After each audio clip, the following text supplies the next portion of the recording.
जय श्री कृष्ण, राधे कृष्ण। ओम नमो भगवते वासुदेवाय। ज्ञान से वस्तु के स्वरूप का, पदार्थ का ज्ञान होता है, किंतु ज्ञान से उस वस्तु के स्वरूप में परिवर्तन नहीं हो सकता। पर भक्ति में उस वस्तु के स्वरूप में भी परिवर्तन कर देने की शक्ति है। प्रेम में, भक्ति में जड़ मूर्ति को भी चेतनमय बना देने की शक्ति है। बिंब का श्रृंगार करोगे तो प्रतिबिंब भी निखरेगा। ईश्वर को दोगे तो वे भी तुम्हें कई गुना बढ़ाकर वापस देंगे। द्रौपदी की लाज परमात्मा ने रख ली। उन दोनों का किसी स्थान पर मिलन हुआ। मिलने पर द्रौपदी ने भगवान का आभार माना तो भगवान ने कहा, आभार, उपकार की तो कोई बात ही नहीं है। मैं तो आज तेरे ऋण से ही मुक्त हुआ। शायद तू यह बात भूल गई है, किंतु मुझे तो याद है। एक बार मेरी उंगली से रक्त की धार बह निकली थी तो सारी रानियां महल में पट्टी ढूंढने निकल पड़ी थी। तब तूने तो अपना ही वस्त्र फाड़कर मुझे पट्टी बांध दी थी। उस पट्टी में 999 धागे थे। तो मैंने उस समय सोचा था कि मैं अपनी बहन को 999 साड़ी दूंगा। वह देकर आज मैं ऋण मुक्त हो गया हूं। मनुष्य ईश्वर को जितना भी देता है, ईश्वर उसे अनंत गुना बढ़ा कर देते हैं। परमात्मा निज लाभ से परिपूर्ण है, अतः परमात्मा अपने को समर्पित की गई वस्तु कई गुना करके वापस देते हैं। वे अपने सिर पर किसी का भी ऋण नहीं रखते। इतना ही नहीं, अपितु वे उस ऋण को ब्याज के साथ वापस करते हैं। प्रहलाद जी स्तुति करते हैं, प्रभु आपके मांगलिक सद्गुणों का वर्णन मैं कैसे करूं। ब्रह्मादि देव भी आपकी लीला का पार नहीं पा सकते। आप शांत हो जाइए। मेरे पिता का तो जो जगत के लिए कलंक के समान थे, आपने वध कर दिया, वह अच्छा ही हुआ। आपके इस भयंकर स्वरूप को देखकर देवों को डर लग रहा है, किंतु मुझे कोई भय नहीं है। मुझे आपके उग्र स्वभाव का कोई भय नहीं है। मुझे तो इस संसार का ही भय है। हे दीन बंधु, मुझे तो मात्र इस असह्य और उग्र संसार चक्र में पिस जाने का ही भय है। मेरे कर्म पाशों से बांधकर मुझे इन भयंकर जंतुओं के बीच छोड़ दिया गया है। सब जीवों के एकमात्र शरण और मोक्ष स्वरूप ऐसे अपने चरणों में, हे नाथ, प्रसन्नता से आप मुझे कब बुलाएंगे। आप ही सभी के आश्रय हैं। आप ही हमारे प्रिय सहृदय हैं। आप ही सभी के परम साध्य हैं। आपकी लीला कथा का गान करता हुआ मैं बड़ी सरलता से इस संसार की कठिनाइयों को पार कर जाऊंगा। हे भगवान, जिन्हें प्राप्त करने के लिए संसारी लोग उत्सुक रहते हैं, वह स्वर्ग में प्राप्त सभी लोकपालों की आयु, लक्ष्मी और वैभव मैंने देख लिया। मेरे पिता के लिए किस वस्तु की कमी थी? आंखों का एक ही संकेत सभी कुछ ला देने के लिए समर्थ था। स्वर्ग की सारी संपत्ति भी उनके लिए प्राप्त थी, फिर भी उनका नाश हो गया। भोग उपभोग के ऐसे विनाशकारी परिणाम मैंने देख लिए। अतः मैं भोग उपभोग, दीर्घायुष, लक्ष्मी, ऐश्वर्य, इंद्रिय भोग्य वस्तु या ब्रह्म का वैभव आदि की इच्छा नहीं रखता हूं। मैं तो कहता हूं भगवान, यह संसार तो अंधकार से भरा हुआ एक ऐसा कुआं है जिसमें काटने के लिए हमेशा तत्पर एक काल सर्प घूमता रहता है। इस कुएं में विषय भोगों की इच्छा वाले मनुष्य फंसे हुए हैं। हे वैकुंठनाथ, मैं यह सब कुछ जानता हूं, फिर भी मेरा मन आपकी लीलाओं की कथा में नहीं लग पाता। मेरे मेरे मन की दुर्दशा हो गई है। वह पाप वासना से दूषित हो गया है और स्वयं भी दुष्ट है।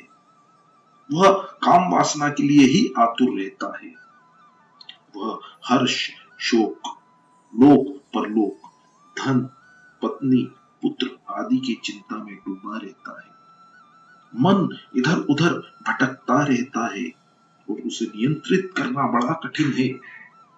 वह कामातुर है, भय त्रस्त है और भांति भांति की इच्छाओं से दूषित और दुखी है। मन के इन विशेषणों के विषय में सोचो।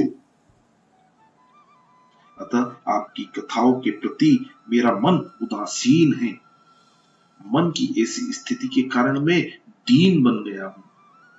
ऐसी दशा में मैं आपके तत्व का विचार कैसे करूं? हे नाथ, मेरे मेरे ऐसे मन को नियंत्रित करने की शक्ति मुझे दीजिए और मेरी रक्षा कीजिए। नरसिंह स्वामी ने कहा, बेटे, बिगड़ा हुआ मन भगवान के नाम जप के बिना सुधरता नहीं है। प्रहलाद, तेरा मन शुद्ध है, अतः तू मेरा दर्शन कर सका। मन की दशा की बात तो हो गई, अब इंद्रियों की दशा देखें। प्रहलाद कहते हैं, वैसे तो मैं मात्र 5 वर्ष का हूं, फिर भी मेरा 5 स्त्रियों के साथ विवाह हो गया है। ये 5 पत्नियां मुझे चैन से बैठने नहीं देती। यह मुझे नचाती रहती है। वे हमेशा अतृप्त ही रहती है। भोजन से तृप्ति नहीं होती। भोग से ही यदि तृप्ति हो सकती तो यह जीव तो कई जन्मों से भोग उपभोग करता आया है, फिर भी उसे तृप्ति नहीं हुई है। तृप्ति भोग से नहीं, त्याग से ही हो सकती है। यह लूली जीभ मुझे बहुत नचाती है। यदि इसे राजी करता हूं तो आंखें सताने लगती है कि जरा सिनेमा तो देख लो। क्या सिनेमा में मनोरंजन प्राप्त हो सकता है? मनोरंजन तो तब मिलता है कि जब मन निर्विषयी बनता है और इंद्रियां आत्म स्वरूप में लीन हो जाती है। सच्चा आनंद तो तभी मिलता है। मनुष्य यह जानता ही नहीं है कि सच्चा सुख और सच्चा आनंद कहाँ है। आंखों को समझाता हूं तो कान चैन नहीं लेने देते। उन्हें तो रेडियो से सिनेमा का संगीत सुनना है। जो व्यक्ति मानव जीवन सफल करने की इच्छा रखता है वो श्रृंगारी गीत कभी नहीं सुनता। स्पर्श सुख भी मुझे सताता है। मैं जानता हूं कि मेरा शरीर हाड़ मांस के सिवा और कुछ नहीं है, फिर भी मैं लाचार हूं। मेरा सयानापन न जाने कहां गायब हो जाता है।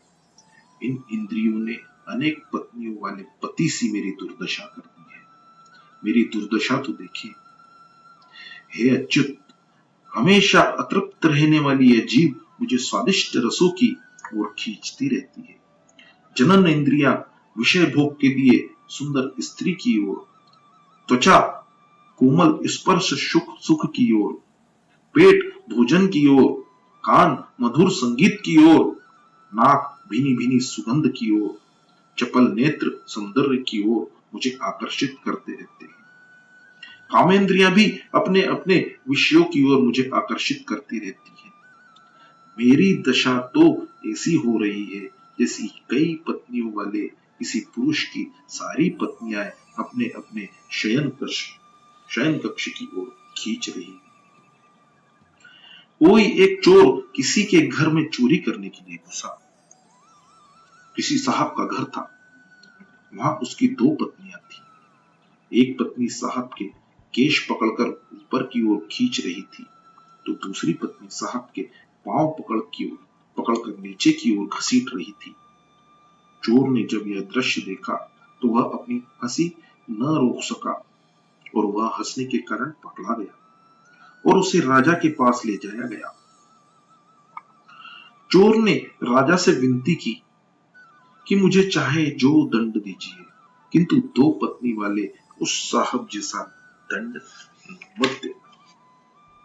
यह कथा किसी और साहब की नहीं, जीव मात्र की है। 5 इंद्रियों के 5 विषय सच्चे पति नहीं है, किंतु पति होना चाहते हैं। वैसे तो 5 इंद्रियों के पति परमात्मा ही है। इंद्रियां परमात्मा के साथ ही सोती है, वे विषयों के साथ नहीं सो पाती। तृप्ति भोग से नहीं, त्याग में है। इंद्रियों के आवेग को सहकर उसे नियंत्रित करोगे तो सुखी होगे। भोग से वासना बढ़ती है, भोग उपभोग से इंद्रियों की रक्षा नहीं, क्षय ही होता है। भक्ति रस से ही इंद्रियां पुष्ट हो सकती हैं। विषयों का चिंतन करने से शक्ति का क्षय होता है। ईश्वर स्मरण से शक्ति की प्राप्ति होती है। प्रहलाद आगे कहते हैं, प्रभु आप कहते हैं कि संसार का मोह त्याग कर मेरा ही भजन करो, किंतु भजन करें तो कैसे करें? आपने इस संसार में विषयों का एक ऐसा आकर्षण रचा है कि बड़े बड़े ज्ञानी भी भटक जाते हैं। माया ने इस संसार में विषयों का एक ऐसा आकर्षण रचा हुआ है कि बहुत से विद्वान भी भटक जाते हैं। संसार का सुख वैसे तो विष है, फिर भी अमृत सा लगता है। संसार के विषय ऐसे आकर्षक क्यों बनाए हैं आपने? जगत में ऐसे सुंदर पदार्थों को उत्पन्न ही क्यों किया? इन्हीं से तो इंद्रियां ललचाती हैं, लिहाजा वे फंसती हैं। नाथ, मैं बालक हूं, मेरी त्रुटियां क्षमा करना, किंतु मैं कहता हूं कि जगत को सुंदर बनाया है, तभी तो इंद्रियां मोहग्रस्त हो जाती हैं। इस जगत के विषय ऐसे सुंदर हैं कि आंख ने देखा नहीं कि चित्त चंचल हो जाता है। संसार को ऐसा सुंदर न बनाया होता तो कितना अच्छा होता। आप इंद्रियों को वश में रखने के लिए कहते हैं, किंतु इस सुंदर दृश्य को देखकर सयानापन हवा हो जाता है। परमात्मा ने सोच समझकर ही संसार को सुंदर बनाया है कि मेरी संतान सुखी हो, किंतु मर्यादा का उल्लंघन करके आसक्ति पूर्वक भोग उपभोग करके मनुष्य दुखी हो जाए तो उसके लिए इस ईश्वर क्या करे? इसमें ईश्वर का क्या दोष? जीव मर्यादा तोड़कर विश्व का भोग करे और दुखी हो जाए तो ईश्वर का क्या दोष? नरसिंह भगवान प्रहलाद को समझा रहे हैं, जीवों को सुखी करने के हेतु ही मैंने संसार के सारे पदार्थ उत्पन्न किए हैं। मनुष्य यदि अमर्यादा पूर्वक आसक्ति पूर्वक पदार्थों का उपभोग करे और दुखी होता रहे तो इसमें मेरा क्या दोष? मर्यादा पूर्वक पदार्थों और विषयों को भोगने वाला मनुष्य सुखी होता है। विषयों के उपभोग के समय मनुष्य को यह नहीं भूलना चाहिए कि संसार निर्माता व भगवान है। संसार त्याग कर मनुष्य कहां जाएगा? मैं भी रहूंगा और संसार भी रहेगा। संसार को भोग दृष्टि से नहीं, किंतु भगवत दृष्टि से मनुष्य यदि देखे तो वह सुखी होगा। तू स्वयं को ही सुधार, तू सारे संसार को तो क्या सुधार सकेगा? एक बार अकबर की पुत्री के पांव में कांटा चुभ गया तो अकबर ने बीरबल को बुलाकर आज्ञा दी कि मेरे साम्राज्य की सारी भूमि को चमड़े से आच्छादित कर दो, कि जिससे भविष्य में फिर कभी शहजादी के पैर में कांटा न चुभ सके। बीरबल सिर खुजाने लगा कि चमड़े का इतना बड़ा टुकड़ा कहां से लाया जाए जो सारे साम्राज्य की भूमि को आच्छादित कर। राजा कुछ तरंगी से होते हैं। बीरबल ने सोचा कि सारी भूमि को चमड़े से ढकने की अपेक्षा राजपुत्री के पांव में ही क्यों न चमड़े से ढक दिया जाए, और बीरबल ने जूते बनवाकर राजपुत्री को पहना दिए। जगत में कांटे हैं और रहेंगे भी, पर जिसके पांव में जूते हैं उसको कांटे नहीं चुभा सकते। विवेक पूर्वक मर्यादा में रहकर मनुष्य सुख का उपभोग करे तो सुखी हो सकता है। सुखों के उपभोग में मर्यादा और विवेक का अनादर करने पर मनुष्य को दुखी होना पड़ता है। सभी के सुख के हेतु ही संसार का निर्माण किया गया है। किंतु मनुष्य विवेक पूर्वक इसका उपयोग नहीं करता है, अतः दुखी होता है। किसी एक गांव में पीने के लिए पानी की बड़ी तकलीफ थी। अन्नदाता से भी जलदान श्रेष्ठ कहा गया है। अतः किसी एक सेठ ने 15-20 रुपयों का लागत से, उस जमाने में 15-20 रुपयों की लागत से जनता के हितार्थ एक कुआं बनवाया। लोग जल का उपयोग करते हुए सेठ को आशीर्वाद देने लगे। एक दिन इत्तेफाक से खेलता कूदता कोई लड़का कुएं में गिरकर पानी में डूबकर मर गया। अति दुख में विवेक नहीं रह पाता। उस मृत लड़के का पिता सेठ के साथ झगड़ा करने लगा और उसे गाली देने लगा कि यदि उन्होंने कुआं नहीं बनवाया होता तो लड़के की जान न जाती। अब आप ही सोचिए, क्या सेठ ने किसी व्यक्ति के पुत्र को मारने के लिए कुआं बनवाया था? उसने तो सभी के लाभ के लिए ही बनवाया था। ऐसा परोपकारी काम करने के कारण सारा गांव उसकी प्रशंसा करता था, आभारी था। जो लड़का मर गया वह अच्छा तो नहीं हुआ, किंतु इसमें सेठ का क्या दोष? यह संसार भी एक कुआं ही है, किंतु किसी को डुबो देने के लिए तो इसका निर्माण नहीं हुआ है। प्रहलाद जी कहने लगे, प्रभु आपको अपराधी तो कौन कह सकता है, किंतु इन विषयों को सुंदर बनाकर आपने ठीक नहीं किया। अतः अब तो आप हमें यही समझाए कि संसार के विषयों में मन फंसने न पाए, इसके लिए हम क्या करें? नरसिंह भगवान कहने लगे, इस जगत को सुखी करने के हेतु मैंने 2 अमृत बनाए हैं। उनका पान करने से तुम्हारा मन विषयों की ओर आकर्षित नहीं होगा और इंद्रियां तुम्हें सताएंगी भी नहीं। ये 2 अमृत हैं, नाम अमृत और कथा अमृत। जब भी मन में विषयों के पाप का प्रवेश हो, तब कथामृत और नाम अमृत का आश्रय जीव को, मनुष्य को विषय सता न सके। इसी हेतु मैंने ये 2 अमृत बनाए हैं, उनका नित्य सेवन करो। स्वर्ग में जो अमृत मिलता है उसे पीने से सुख तो प्राप्त होता है, किंतु कहते हैं कि उससे पुण्यों का क्षय भी होता है। किंतु कथा अमृत स्वर्ग के उस अमृत की अपेक्षा भी श्रेष्ठ है। इसे पीने से पाप का क्षय होता है। लीला कथा और नाम अमृत है। पाप को भस्मीभूत करके जीवन को शुद्ध करना है। मृत्यु सभी का भक्षण करती है, किंतु रामचंद्र जी मृत्यु भक्षक के भी काल है। रावण को मारने के लिए रामचंद्र जी को यह सब क्यों करना पड़ा? रावण की हत्या के लिए राम को ऐसी लीला क्यों रचनी पड़ी?